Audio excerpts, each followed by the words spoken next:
এইবার আমায় বিদায় দাও না, এবার আমায় বিদায় দাও। সন্ন্যাসী ঠাকুর, তুমি এখনই চলে যাবে? তুমি আরেকটা দিন থেকে যাবো? না না না, আমরা যে সন্ন্যাসী, কারোর গৃহে বেশি দিন থাকার অধিকার আমাদের নেই। আরেকটা দিন থাকবে না? তাহলে শুনেছি বৈষ্ণবকে যদি সেবা দেওয়া হয় তাহলে বৈষ্ণবকে দক্ষিণা দিতে হয়, তাই তো মা? আচ্ছা, আমি তোমার কিবা দেবো? আমার কি ধন আছে, আমি কিবা দেবো? আমরা যে বড় দরিদ্র, দাঁড়ো দিচ্ছি। ঘরে কিছু পাই কিনা ছুটতে ছুটতে ঘরে গিয়েছে। ঘরে গিয়ে একটা কামিনী কাঞ্চন পেয়েছে। অর্থাৎ একদিন হারাই মুন্ডি ভিক্ষা করে ফেরার পথে ওই ঝোলার ভেতর থেকেই ওই কামিনী কাঞ্চন পেয়েছিল। সেই কামিনী কাঞ্চনটিকে যত্ন করে রেখে দিয়েছে। ওই কামিনী কাঞ্চনটা নিয়ে সন্ন্যাসীর হাতে যেই তুলে দিয়েছে না মা, সন্ন্যাসী বলছে, কি মা, এই কি, এই তুমি আমায় কি দিলে? কামিনী কাঞ্চন? না না, এটা তুমি নিয়ে যাও। এটাকে নেওয়া তো দূরের কথা, স্পর্শ করার অধিকার আমাদের নেই। আমরা যে সন্ন্যাসী, সব কিছু পরিত্যাগ করেছি। তাহলে আমি তোমায় কি দেবো ঠাকুর? তুমি কিছু তো নিয়ে যাও। মা যদি তোমার সেবা দিয়ে দক্ষিণা না দিতে পারি, আমার এই ছোট সংসারে যে অমঙ্গল হবে। কিছু তো নিয়ে যাও। বাড়ি বাড়ি যখন পদ্মাবতী বলতে লাগলে কিছু নিয়ে যাও। সন্ন্যাসী বললেন, মা সত্যি কি তুমি আমায় কিছু দিতে চাও? নিশ্চয়ই। তা শোনো মা, তোমার যদি মনে দেওয়ার বাসনা থাকে, আর আমারও একটি বাসনা আছে, সেটা শুধু তুমি পূর্ণ করতে পারো। কি যাও বলো? তবে কথা দাও, আমি যে ধন চাইব তুমি আমায় সেই ধনই আমার হাতে তুলে দেবে। নিশ্চয়ই। আমি তোমায় কথা দিলাম, আমার কাছে আমার ঘরে যদি সেই ধন থেকে থাকে, আমি তোমার হাতে সেই ধন তুলে দেব। এই যে প্রতিজ্ঞা করলে, সন্ন্যাসী ঠাকুর ছলনা করে বললেন, মা তাহলে বলো বলো, আমি যদি বৈষ্ণব সেবার দক্ষিণা স্বরূপ তোমার প্রাণটি চাই, তুমি কি দিতে পারবে?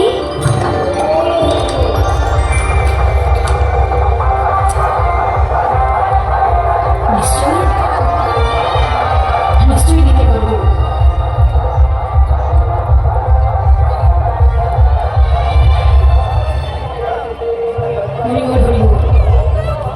দক্ষিণার জন্য আমার প্রাণটি আমি দিতে পারি। কেননা এই যে আমাদের যে দেহ মা, যে দেহটার জন্য আমরা এত কিছু করছি, প্রত্যেকদিন সেবা করছি, কেন? দেহটা ভালো থাকবে, সুস্থ থাকবে, তাই না? কত কিছু ব্যবহার করি বলো তো এই দেহটাকে সুন্দর রাখার জন্য, তাই না? ওমা সত্যি বলো তো, এই দেহটার কি কোনো মূল্য আছে? নেই। কতদিন মূল্য আছে? যতদিন দেহের ভেতরে প্রাণ পাখি আছে, তাই না? প্রাণ পাখি যতদিন থাকবে দেহটার মূল্য থাকবে। প্রাণ পাখি যখন উড়ে পালিয়ে যাবে,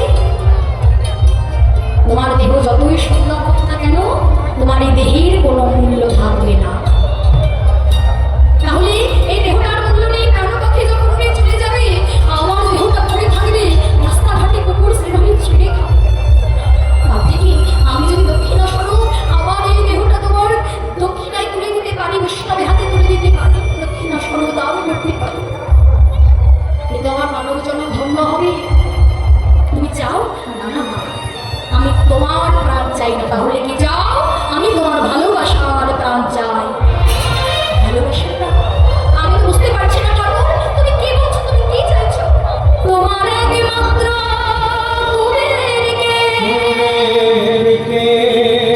যদি আমায় করো না,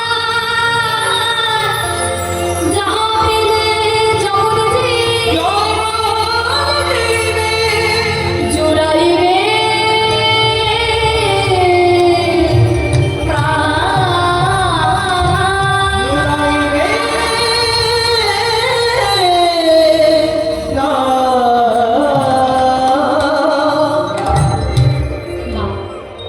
আমি বৈষ্ণব সেবার দক্ষিণা স্বরূপ তোমার একমাত্র সন্তান হয়ে যাচ্ছি। দাও মা। না, এই তুমি কি কথা বলছো সন্ন্যাসী ঠাকুর? এই আমার তোমার কেমন চাও? আমার সন্তান, আমার 7 নয় 5 নয়, একটা মাত্র সন্তান। সেই সন্তানকে আমি কি করে তুলে দেব? কোনো মা কি তার সন্তানকে তুলে দিতে পারে না? কোনো মায়ের কাছে যদি তার 5টি সন্তান থাকে, সেই মা একটি সন্তানকে কারোর হাতে তুলে দিতে পারে।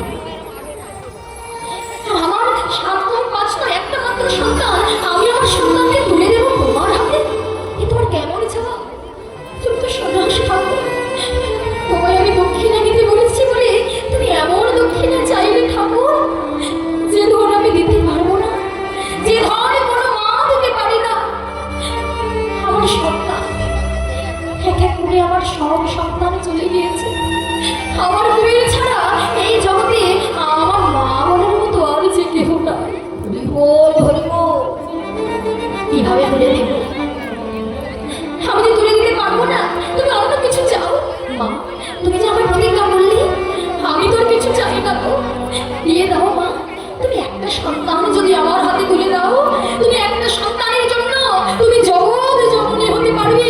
তুমি তুলে দাও মা, তুমি আমার হাতে তুলে দাও। না, আমি আমার সন্তানকে যে দেবো না। হারাই পণ্ডিত বলছে, পদ্মা তুলে দাও। আজ না হয়, কাল না হয়, কোনো একদিন আমাদের সন্তান আমাদেরকে ছেড়ে চলে যাবেই যাবে। কেন জানো? আমি তার কোষ্ঠে বিচার করে দেখেছিলাম, আমাদের কবির, আমাদের সন্তান আমার এই ছোট্ট সংসারের জন্য আসে, এসেছে এই জগৎ সংসারের জন্য।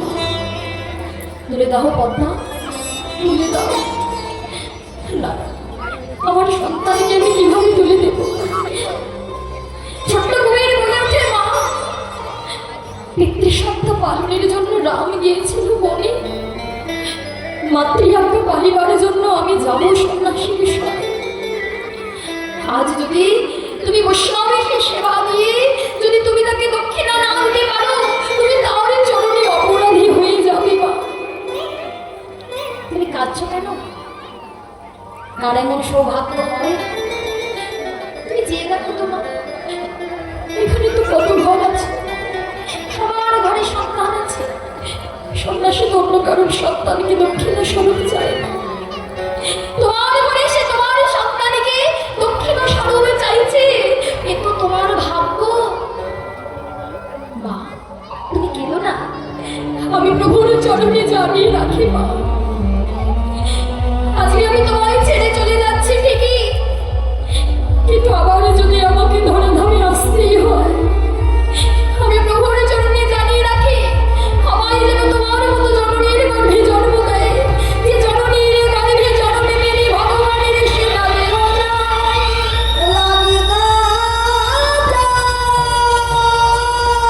জননীর গর্ভে জন্ম মেনে সাধন ভজন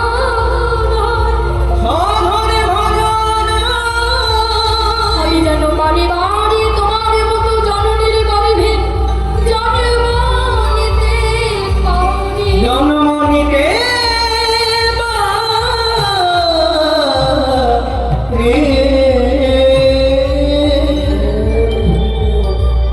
চিন্তা করে দেখুন তো, আমাদের ঘরেও তো সন্তান আছে।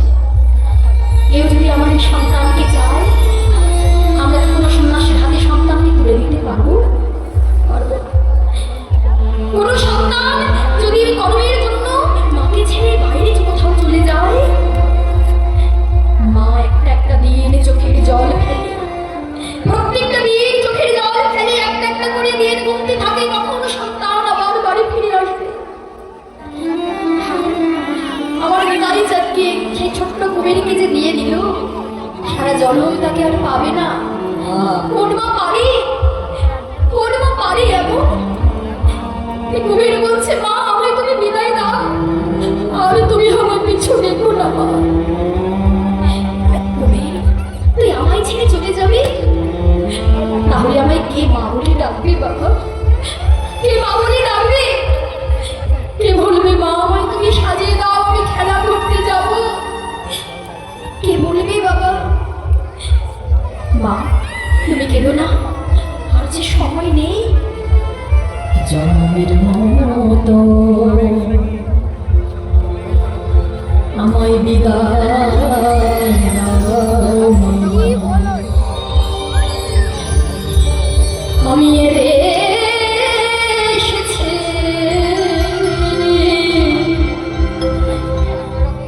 যাই মা চলে গো। আমায় জন্মের মতো আমি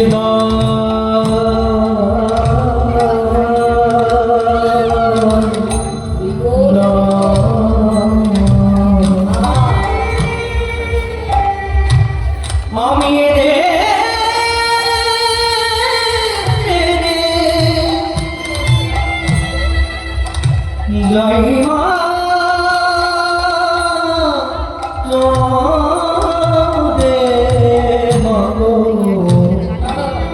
জন্মের মতো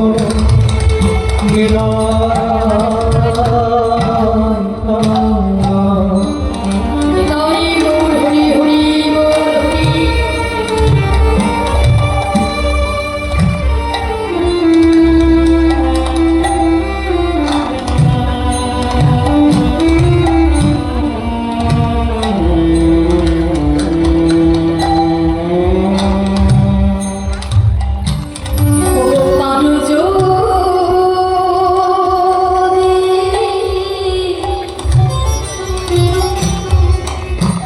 আমায় মনে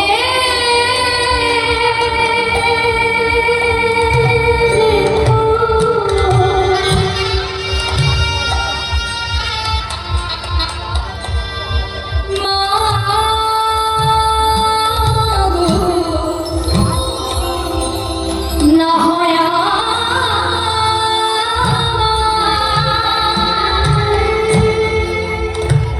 তুমি ভুলে যেও মা গো। তুমি পারো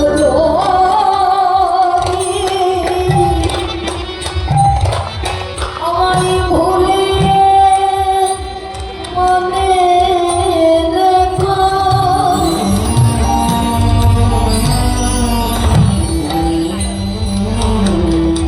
মা গো, রাহায়া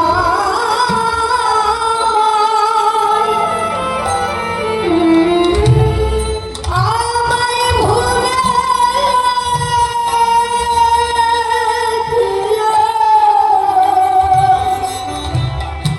জানো মা,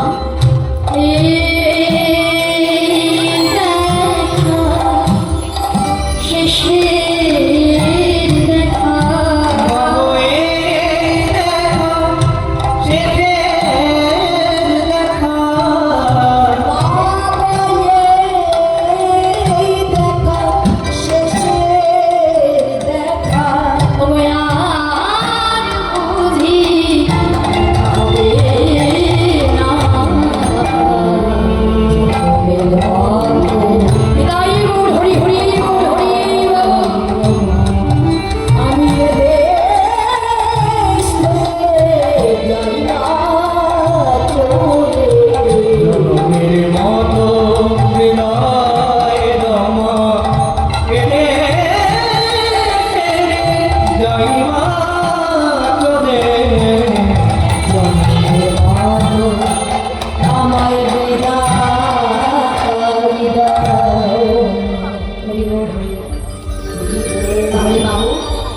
সন্তান মায়ের চরণে প্রণাম করে চলে যাচ্ছি, আর পথের ধারে অভাগিনী মা দাঁড়িয়ে দাঁড়িয়ে কাঁদছে। তাও পেছন থেকে একবার চিৎকার করে ডেকে বলে, কবি একবার আমায় মা বলি না, একবার আমায় মা বলি না। কিন্তু সন্তান কিন্তু আর পেছন থেকে মায়ের দিকে চাইলেন না, একেবারে সোজা যে ঘর থেকে বেরোলে সন্ন্যাসীর হাত ধরে একেবারে সোজা চলে যাচ্ছে সাধন ভজনের পথে। চিন্তা করে দেখো মা, যদি পদ্মাবতী মা এই ছোট্ট কবিরকে না ছাড়তেন, আমরা কি নিতাই চাঁদকে পেতাম গো? হ্যাঁ দেখো, যদি পদ্মাবতী কবিরকে না ছাড়তো নিতাই চাঁদকে আমরা পেতাম না। কেন? কেননা এই যে নিতাই চাঁদ কলিতে দুটি অংশে আবির্ভূত হয়েছিলেন। দুটি অংশে আবির্ভূত হয়েছিলেন, একটি অংশ নয়। এক হচ্ছে সচী মায়ের গর্ভে বিশ্বরূপ হয়ে, আর এক হচ্ছে পদ্মাবতীর ঘরে কুবের রূপে। তাহলে এই সচী মায়ের গর্ভে যখন বিশ্বরূপ রূপে নিতাই চাঁদের একটি অংশ আবির্ভূত হলেন, সেই বিশ্বরূপ সন্ন্যাস মন্ত্র ধারণ করে যার নাম হয়েছিল শঙ্করারণ্যপুরী। এই শঙ্করারণ্যপুরী একটি অংশ নিতাই চাঁদের, আরেকটি হচ্ছে কুবের আরেকটি অংশ। এই শঙ্করারণ্যপুরী হচ্ছে সেই সন্ন্যাসী যে কুবেরের হাতটা ধরে নিয়ে চলে যাচ্ছে। তাহলে এই দুটো অংশ যতক্ষণ এক না হবে, নিতাই চাঁদ কিন্তু পূর্ণ শক্তি পাবে না, পূর্বের কথা তার পূর্ণ মনে পড়বে না, যতক্ষণ না পর্যন্ত দুটি দেহ একটি অঙ্গে মিশে যাচ্ছে। তাই আজকে পদ্মাবতী দিয়েছিল বলেই আমরা নিতাই চাঁদকে পেয়েছিলাম, না হলে চিন্তা করে দেখো আমাদের মতো জীব কিন্তু কৃপা পেত না, হরিনাম পেত না, জীব উদ্ধার হতো না। যদি বলেন কেন, গৌর হরি এসেছে, নাম নিয়ে এসেছে, তুমি তো বললেই মা গৌর হরি কৃপা করেছে, তাহলে নিতাই যদি না আসতো তাহলে কেন বলছো কৃপা পেতাম না আমরা? কেন না মা, গৌর যা নিতাইটা একজন বিষয় তত্ত্ব, একজন আশ্রয় তত্ত্ব। গৌর হরি নাম এনেছিলেন, বিলিয়ে দিয়েছিলেন কে? নিতাই চাঁদ বিলিয়ে দিয়েছে। নিতাই চাঁদ হাতে ধরে পায়ে ধরে প্রত্যেকটা জীবের দাঁড়িয়ে দাঁড়িয়ে নিতাই চাঁদ বিলিয়ে দিয়েছে। নিতাই চাঁদ জগাই মাথায় উদ্ধার করেছিলেন, তাই না? চিন্তা করে দেখো তো কতটা দয়ার ঠাকুর। যদি নিতাই চাঁদ না থাকতো গৌর হরির কিন্তু একার পক্ষে কোনো কিছু করা সম্ভব ছিল না বাবা। নিতাই চাঁদ ছিল বলে গৌর হরিও নাম দিয়েছে আর নিতাই চাঁদ বিলিয়ে দিয়েছে। জগাই মাথাইকেও যখন নাম দিতে গিয়েছিল না, সেই নাম দিতে গিয়ে নিতাই চাঁদকে আঘাত করেছিল মাথায়, কলসির কান্না ছুঁড়ে মেরেছিল, তাই না বাবা? কলসির কান্না ছুঁড়ে মেরেছিল বলে নিতাই চাঁদকে আঘাত করেছিল, করেনি? আমাদের কত বড় বৈষ্ণব, বৈষ্ণবের লক্ষণগুলি এমন হতে হয়, বৈষ্ণবের লক্ষণগুলো এমন হতে হয় যার জন্য শাস্ত্র আমাদেরকে জানিয়ে দিয়ে গিয়েছে। মহাপ্রভু তো নিজে হাতে কোনো গ্রন্থ রচনা করেনি, শুধুমাত্র সংস্কৃতে 8টি শ্লোক রেখে গিয়েছিল, যেগুলিকে বলা হয় এক একটা শিক্ষা শ্লোক। যেটার দ্বিতীয় শ্লোকে বলে গিয়েছিলেন ত্রেনাদপি শুনেছেন তরুণী সহিষ্ণু না অমানিনা মান দেন কীর্তনিয়া সদা হরি।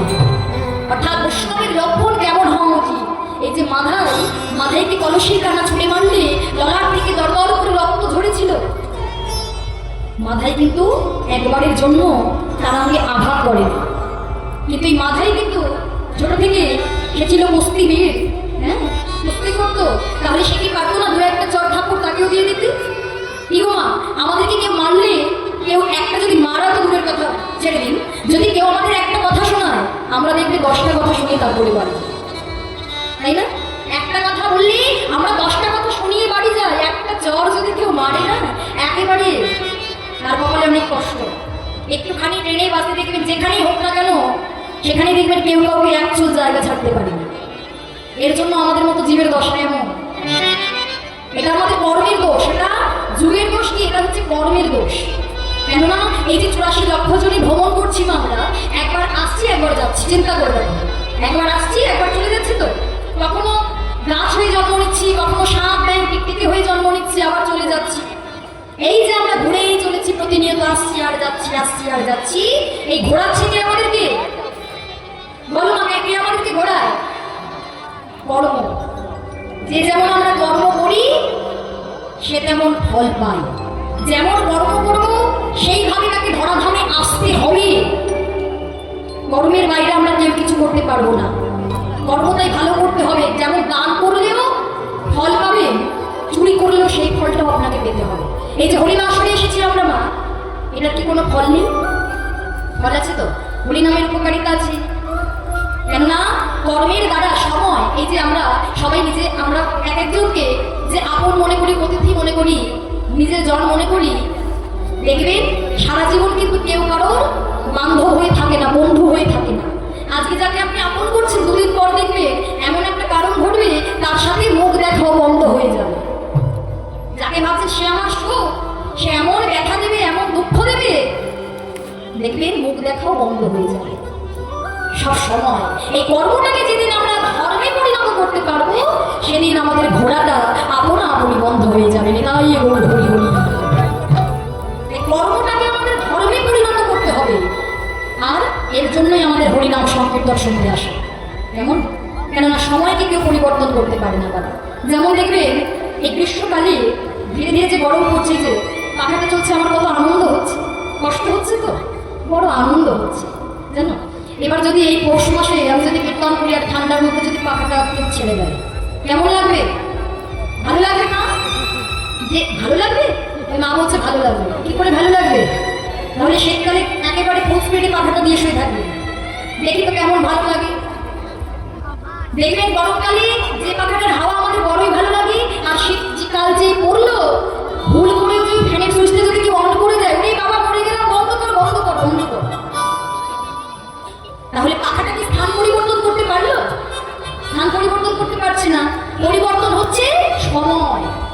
তাই সময়ের জন্য আমাদের কাউকে ভালো লাগছে, কাউকে খারাপ লাগছে, কেউ শত্রু হচ্ছে, কেউ মিত্র হচ্ছে। কেননা চক্রবৎ পরিবর্তনতে সুখানি চ দুঃখানি চ, এই সময় আমাদেরকে ঘোরাচ্ছে। তার একটি ছোট্ট করে দৃষ্টান্ত দিয়ে দেখুন মা। একটি ব্রাহ্মণ ছিল, যে ছিল খুব গরিব দরিদ্র। হ্যাঁ, একটু ছোট্ট করে বলি, তাহলে আমরা বুঝতে পারবো সবই হচ্ছে সময়ের খেলা। একটি দরিদ্র ব্রাহ্মণ ছিল, যে ছিল পণ্ডিত, কিন্তু সে অনেক গরিব।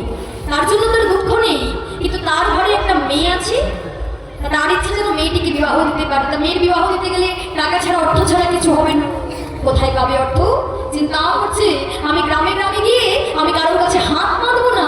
আমাকে যদি চাইতেই হয়, আমি ঘরের অধিষ্ঠাত্রী দেবী, আমি মা লক্ষ্মীর কাছে ধন চাই। মা লক্ষ্মী কিভাবে দেখা দেবে, তাকে আরাধনা করতে হবে। সেই রাত্রেই সেই কথা চিন্তা করে চলে গিয়েছে একেবারে জঙ্গলে। আর জঙ্গলে গিয়ে ধ্যান করছে, মায়ের স্তব করছে, স্তুতি করছে। দেখতে দেখতে 1 মাস হয়ে গেল, 2 মাস হয়ে গেল, 4 মাস হয়ে গেল, ঘরে আর ফেরে না। সেই পাড়া পড়শিরা মনে করছে সে বুঝি মারা গিয়েছে। তার ঘরে 16-17 বছরের একজন মেয়ে আছে। পাড়া পড়শি কি করেছে বাবা, না চাঁদা তুলে একটা ভালো ছেলের সঙ্গে মেয়েটার বিয়ে দিয়ে দিয়েছে। এবার ধীরে ধীরে যেই 1 বছর হতে যাচ্ছে, একদিন মধ্য রজনীতে মা লক্ষ্মী বলে উঠলেন, বাবা তুমি যাকে সাধনা করেছ, আমি সেই মা। মা এসেছো, কি চাও বাবা? তুমি আমায় কেন সাধনা করছো, কেন ভজনা করছো? বলছে, মা গো, আমি আমার জন্য কিছু চাই না। আমার একটা মেয়ে আছে, মেয়ের বিবাহ দিতে হবে। সেই মেয়ের জন্য আমি কিছু অর্থ চাই। তুই যদি আমায় কিছু ধন দিতিস মা, আমি আমার মেয়েটার বিয়ে দিতে পারতাম। সে কি বাবা, তোমার মেয়ের তো বিবাহ হয়ে গিয়েছে। বিয়ে হয়ে গিয়েছে? কে বিয়ে দিল? কেন তুমি যে ঘরে ফেরো কি 1 বছর হয়ে গিয়েছে? 6 মাস আগে তোমার পাড়া পড়শিরা চাঁদা তুলে তোমার মেয়ের বিয়ে দিয়ে দিয়েছে। ঠিক আছে মা, মেয়ের যখন বিয়ে হয়ে গিয়েছে, বাবা হিসাবে আমার কিছু চাওয়ার নেই। সে ভালো থাক, সুখে থাক, তাহলে তুই চলে যা মা, আমি এখন যাই। যে আসন ছেড়ে উঠে যাবে, মা বলে উঠলেন, দাঁড়াও বাবা, এই যে তুমি আমাকে 1টা বছর সাধনা করেছো, গ্রীষ্মকালে গরম, বর্ষাকালে বৃষ্টি, শীতকালে ঠান্ডা, তোমাকে উপভোগ করতে হয়েছে। কষ্ট করে আমার সাধনা করেছো, সকালবেলা ভোরে স্নান করেছো, এর ফল কি বিফল হবে? তোমাকে ফল নিতেই হবে মা। আমি তো কিছু চাই না, না চাইলেও যে দিতে হবে। প্রারব্ধ কর্মের ফল নিতে হয়, প্রারব্ধ কর্মের ফল তাকে পেতেই হয়। তুমি যেমন কর্ম করেছো, ফল পেতে হবে। কি ফল? না 1 বছরের জন্য আমি তোমাকে রাজা করে দিলাম। যেই বলেছে রাজা করে দিলাম, অমনি একেবারে মায়ের চোখটা জড়িয়ে ধরে বলছে, মারে আমায় তো ভিখিরি করে দে, আমায় ভিখিরি করে দে, আমি রাজা করিস না মা, আমি রাজা হবো না মা। বাবা, তোমাকে রাজা হতেই হবে, এটাই প্রারব্ধ কর্মের ফল বলে মা চলে গেলে। এইবার মনে মনে চিন্তা করছে ব্রাহ্মণ, রাজা হওয়ার থেকে আত্মহত্যা করা ভালো। রাজা হতে চাই না, রাজা হওয়ার থেকে আত্মহত্যা করা ভালো। তাই আত্মহত্যা করতে গিয়ে যে পুকুর পাড়ে গিয়েছে, চিন্তা করলেন তাই তো আত্মহত্যা মহাপাপ, মহাপাপ তো আমি করবো না। কিন্তু যদি কেউ আমাকে মারে, যদি কেউ আমায় মেরে ফেলে, তাহলে তো আর আত্মহত্যা হলো না। কিন্তু কে মারবে আর কে মরবে, ভাবতে ভাবতে চলে গেল সেই দেশে রাজার কাছে। রাজার কাছে যখন দাঁড়িয়েছে আর মনে মনে ভাবছে, আমি এমন একটা অপরাধ করতে চাই যাতে রাজা আমায় শুলে চড়ায়, না হলে যেন ফাঁসি দেয়। রাজা ব্রাহ্মণের মুখের দিকে তাকিয়ে বললেন, বলো ব্রাহ্মণ, তুমি কি চাও? আজকে তুমি আমার কাছে যা চাইবে আমি তোমায় তাই দেব। বসে আছে রাজা সোনার সিংহাসনে, একটা ছাতার তলায়, সোনার ডাঁটি, সোনার ছাতার তলায় বসে আছে। যেই বলছে, বলো তুমি আমার কাছে কি চাও, ব্রাহ্মণ কি করেছে, নিজের পায়ের থেকে জুতোটা খুলে একেবারে রাজার দিকে ছুঁড়ে দিয়েছে। কেন? এই যে অন্যায় করলে শুলে চড়াবে বা ফাঁসি দেবে। যেই ছুঁড়ে দিয়েছে না, রাজা মাথাটা নিচু করে নিয়েছে, আর জুতোটা গিয়ে ওই সোনার ছাতার ডাঁটিটার উপরে পড়েছে। আর ডাঁটিটাই ছিল আজকে একটা সাপ, যে সাপের কামড়ে রাজার মৃত্যু হতো। কিন্তু সাপটা যেই পড়ে গিয়েছে, রাজপণ্ডিত বললে, মহারাজ, আজ আপনার সর্বযুগে মৃত্যু ছিল, ওই ব্রাহ্মণের জন্য আপনি প্রাণ ফিরে দিয়েছেন।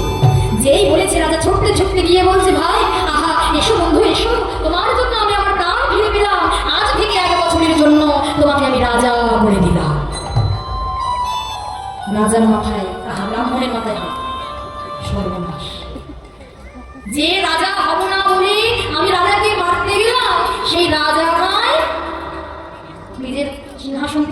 আমাকে রাজা বলে দিল। কি আর করা যাবে? তো যাই হোক, ধীরে ধীরে একটা বছর কাটতে যাচ্ছে। দেখো কেমন সময়, একটা বছর যে ধীরে ধীরে হতে গেল, রাজার সঙ্গে বন্ধুত্ব হয়ে গিয়েছে। মৃগয়া করতে গিয়েছে রাজা একদিন ওই ব্রাহ্মণকে সঙ্গে নিয়ে।